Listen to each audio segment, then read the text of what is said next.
Hello everyone, good morning. Welcome back to my new blog. I hope आप सब लोग बहुत अच्छे होंगे। और फ्रेंड्स, मैं भी बहुत अच्छी हूँ। और आज है संडे, और संडे का दिन ऐसा होता है जिस दिन हम लोग अपने पेंडिंग जितने भी काम होते हैं उनको करते हैं। तो साफ़ सफाई हो गई थी। उसके बाद से सबसे पहले आज संध्या के बालों में मैंने कलर लगाया था, क्योंकि संध्या को कहीं जाना है। और उसके बाद से संध्या ने मेरे बालों में कलर लगा दिया था।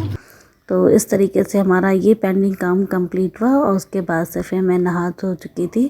और उसके बाद फिर मैं छत पे आ गई थी। छत पे आने के बाद से मैंने सबसे पहले कपड़ों को मशीन में लगा दिया था। यहाँ पे मेरे कपड़े भी धुल जाएंगे।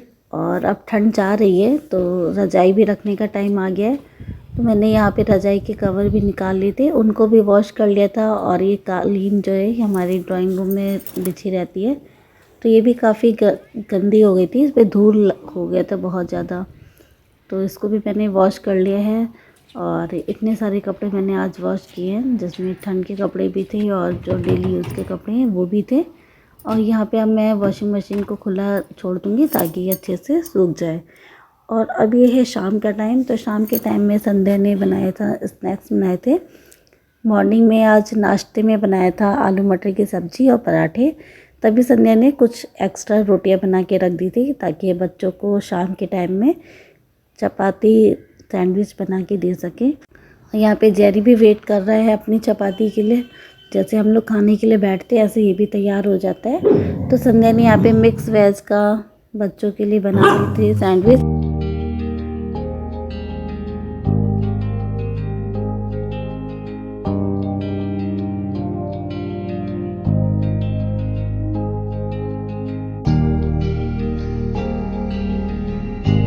बच्चों ने सैंडविच खा ली थी। और उसके बाद से फिर हम लोग छत पर आ गए थे कपड़े उठाने थे, क्योंकि सूख चुके थे कपड़े और शाम भी हो गई थी।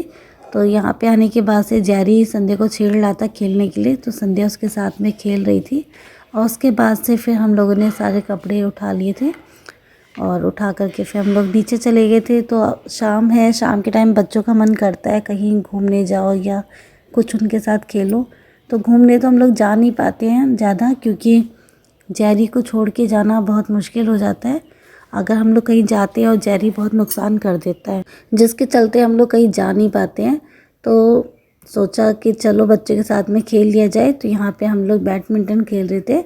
और पहले संध्या और स्वरित खेल रहे थे, उसके बाद से मौसा जी भी आ गए थे बच्चों के। बहुत अच्छा बैडमिंटन खेलते हैं ये। और ये इनको मतलब आउट करना बहुत मुश्किल होता है। तो सब बारी बारी से आ रहे थे, लेकिन इनको कोई आउट नहीं कर पा रहा था। और यहाँ पे स्वरित इनको टक्कर दे देता है, लेकिन वो भी नहीं दे पा रहा था। उसके बाद से फिर मैं आ गई थी, मैंने भी थोड़ी देर खेला था। और जेरी को हम यहाँ बांध देते हैं ताकि वो बाहर के नज़ारे लेते रहे और रोए ना। उसके बाद से फिर मैं बैडमिंटन खेलने लगी थी। और मेरे बाद फिर अंशु ने खेला। और फिर शाम का टाइम हो गया था, और ये टाइम होता है दिया बाती का। तो फिर हम लोग अंदर चले गए थे और संध्या ने पूजा कर ली थी शाम की। और उसके बाद से फिर खाने की तैयारी करनी थी। तो बहुत देर तक ये चलता रहा कि अब क्या बनाना है क्या बनाना है। बहुत कुछ सोचा, तो सोचने के बाद में फिर दिमाग में आया कि चलो कुछ चटपटा सा बनाया जाए, क्योंकि संडे है और संडे को कुछ स्पेशल ही बच्चों को चाहिए होता है। तो फिर उसके बाद से मैं किचन में आ गई थी। और नीचे आने के बाद से ठंड लगने लगी थी, तो फिर मैंने स्वेटर पहन लिया था, क्योंकि अभी शाम के टाइम में घर में ठंड लगती है। और उसके बाद से फिर मैं लग गई थी तैयारी कबाब रोल में, कि कबाब रोल की तैयारी कर दूँ मैं। तो यहाँ पे मैंने चने की दाल और मसूर की दाल, साबुत मसूर की दाल ले लिया था। दोनों को वॉश करके कुकर में मैंने 3 से 4 सीटियाँ लगा दी थी। और उसके बाद से जब मेरी दाल बॉईल हो जाएंगी, तब इसके आगे की जो भी रेसिपी आप लोग के साथ भी शेयर करूँगी। इसमें मैंने खड़े मसाले डाले थे, जिसमें चक्र फूल था, तेज पत्ता, 2 लौंग लिए थे, एक बड़ी इलायची और दालचीनी। इनको डाल करके मैंने दाल को अच्छे से बॉईल कर लिया था। जब तक दाल बॉईल होगी, जब तक हम चटनी की तैयारी भी कर लेते हैं साथ ही। तो उसके लिए मैंने टमाटर और साबुत लाल मिर्च को मैंने बॉईल होने के लिए रख दिया है। बहुत ज़्यादा तीखा नहीं बनाना है मुझे, इसलिए मैंने सिर्फ 2 मिर्च ली है। आपको तीखा बनाना है तो आप और ले सकते हैं।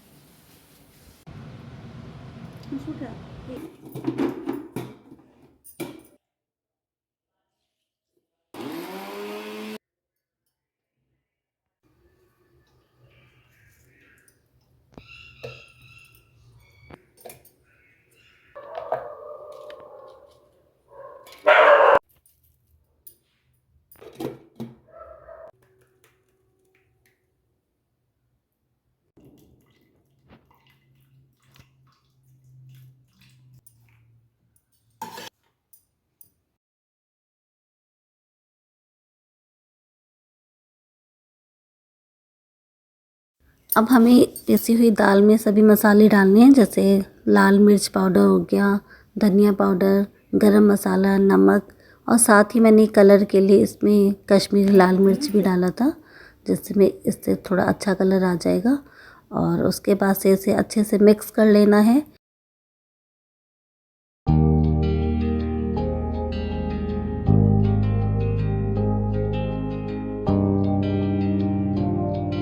दाल मिक्स करने के बाद से अब हम सबसे पहले आटा लगा लेंगे कबाब रोल के लिए, पराठे के लिए। तो उसके लिए मैंने 2 कप मैदा लिया है और 2 कप मैंने गेहूं का आटा लिया है। उसमें मैंने थोड़ा सा नमक और 2 चम्मच के आसपास मैंने इसमें ऑयल डाला है। अब इसको अच्छे से मिक्स करके और थोड़ा थोड़ा पानी डाल के अच्छे से गूंद लेंगे। आटा हमारा गूंद चुका है। जब तक ये रेस्ट करेगा तब तक हम अपनी कबाब बना लेंगे। कबाब बनाने के लिए हमने पहले हाथ में थोड़ा सा ऑयल लगा लेना है और फिर उसके बाद से थोड़े थोड़े दाल को लेकर के टिक्की की शेप दे करके हमें बनाना है पेड़े जैसे।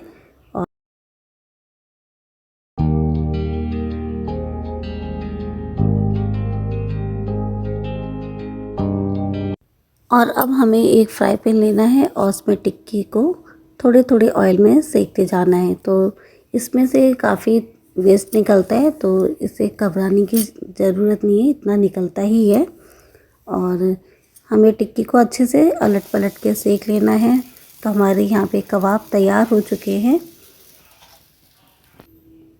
मैंने इसी तरह से अपने बाकी के भी दाल के कबाब बना लिए हैं। तो ये कबाब बहुत अच्छे लगते हैं, वेज कबाब बोलते हैं और ये लखनऊ का बहुत फेमस है। अब हम बनाएंगे पराठे। तो पराठे बनाने के लिए मैंने इनको अच्छे से पतला बेल लिया है। बेलने के बाद से थोड़ा सा ऑयल लगा के दोनों साइड से अच्छे से सेक लेना है।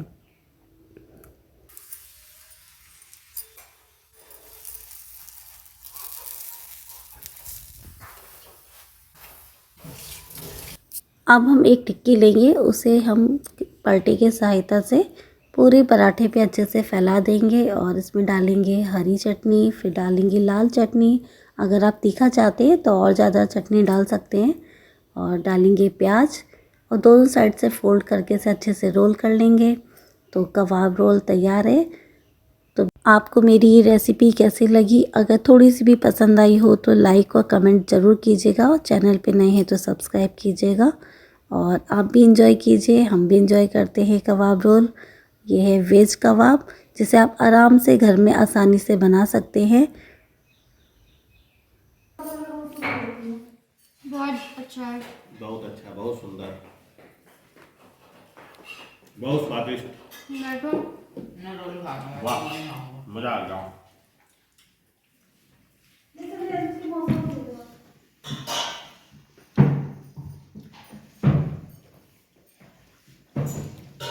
स्वरित रोल खा रहे हैं। ये आलसियों वाला खाना है।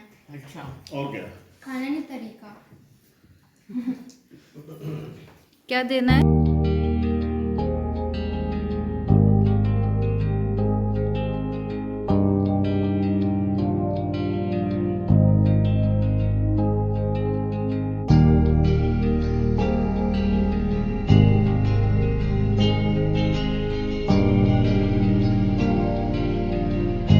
सबको खाना खिला दिया था और सबको खिलाने के बाद से फिर हम लोग भी बैठ गए थे।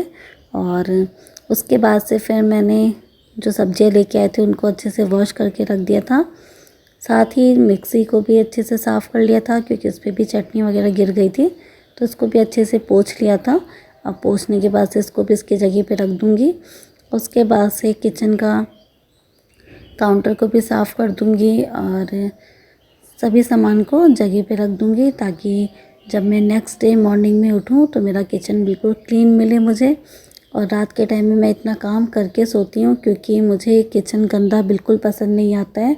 और सुबह के टाइम में जब उठो और किचन गंदा होता है, बर्तन सिंक में होते हैं, तो देख के बहुत ज़्यादा बुरा लगता है। तो यहाँ पे मैं अपना सारा काम ख़त्म करके ही सोती हूँ। तो यहाँ पे मैंने किचन को भी पूरा अच्छा क्लीन कर लिया था और स्टोव को भी पोंछ लिया था। स्टोव के आसपास जितना भी एरिया होता है टाइल्स का, तो वो भी साफ़ कर लेती हूँ। अब यहाँ पे मैं बर्तन वॉश कर चुकी थी। कुछ बर्तन थे, लेकिन इनको मैं अभी लगाऊंगी नहीं, इनको मैं यहीं पे रख दूँगी और थोड़ा सा मैं पानी भर के रखती हूँ रात के टाइम में कि मॉर्निंग में कभी अगर लाइट कट जाती है तो पानी की दिक्कत ना हो। और अब बच्चों को दे दूँगी मैं पीने के लिए दूध। इसी के साथ में फ्रेंड्स मैं अपने इस व्लॉग का एंड करने जा रही हूँ। अब मिलेंगे अपने नेक्स्ट व्लॉग में, तब तक के लिए bye bye, take care, love you all.